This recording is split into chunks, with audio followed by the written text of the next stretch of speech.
Welcome to this episode of the Calibre cast. We are continuing our series of real stories from AEC professionals, and today we're joined by Riley Adams. So Riley, would you introduce yourself, please?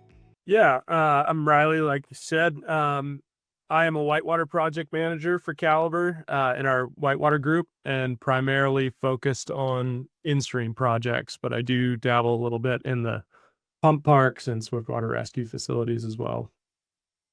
Great. Yeah, that tends to be a division of our company, the Whitewater division, that inspires a lot of curiosity, both in engineers and adventurers alike. So I'd like to talk a little more about your work. So, what would you say has been your most defining project so far in your career and why?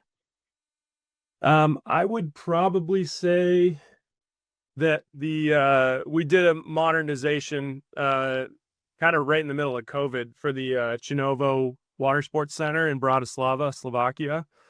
And I would say that's probably the most defining project for me. It was a little bit out of my comfort zone. It was in-stream, but not one of our typical in-stream projects. It was an existing sculpted concrete slalom course on the Danube River.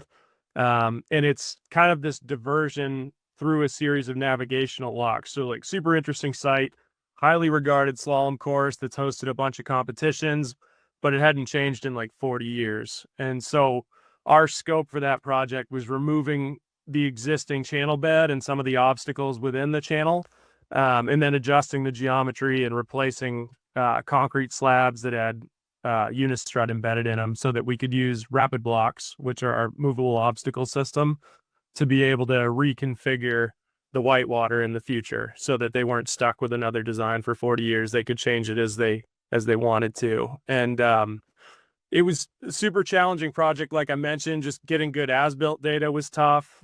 Translating all the information that we got to English, creating 3D models, testing different configurations and all that. And then the really interesting part for me was I traveled out there for like 5 weeks in the middle of COVID. And so I was basically living on an island in the middle of the Danube in a hotel by myself because the hotel was closed because of COVID. And so just a really unique situation. None of the construction crew spoke any English. And so I did a lot of Google Translate and miming and all that. But it was really cool, really satisfying to get that project built. And since construction, that course has hosted some international competitions and it's had really good feedback from the client and from the paddlers. So I would say that's probably my most interesting and defining project. What a cool project. I'm curious, just being sort of by yourself out there for 5 weeks in the middle of COVID, we all know and remember what that isolation felt like. What did you do to kind of keep yourself entertained over there? Lots of Netflix.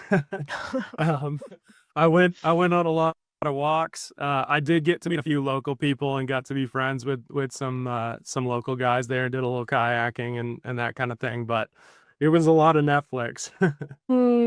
Yeah, that sounds familiar. I think everybody can kind of relate to that. Except mostly in their homes, not, across the world Yeah. in a place where Yeah. people don't speak English. So that's pretty amazing. I'm curious, what motivated the change? You said it hadn't changed in 40 years. Do you know what motivated them to want to change it? I think they just wanted something fresh. I think, people come and compete and you get good at making the exact same moves over and over again. And so they wanted something that was going to challenge people and something to create new excitement and just having the flexibility to change that course further in the future as they need to. So, What a cool thing. Well, one of my favorite things about you, Riley, is that you're very calm and collected in every situation, which I think comes out in the story about being over there during COVID. And I think you have sort of a natural curiosity about you that inspires confidence in your clients and in your colleagues alike. So I'm curious, how do you stay curious and inspired in the midst of deadlines and constraints? um, I, I think any project can kind of get mundane and a little grindy. I think on the whitewater side of things, it's fairly easy to stay curious because all our projects are so unique.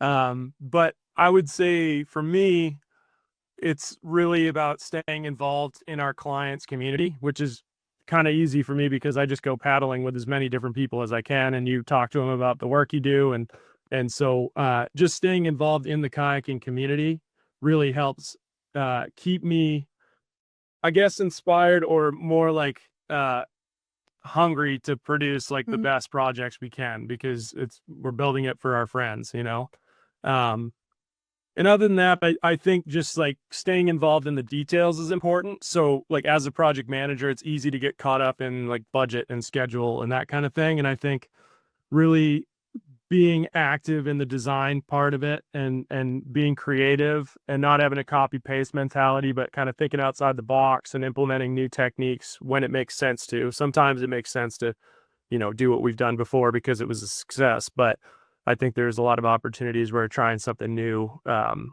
is a good idea for our projects, and it's kind of necessary for some of our projects. mm.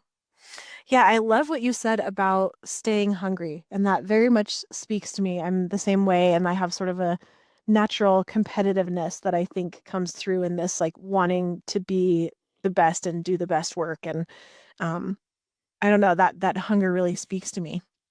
Absolutely.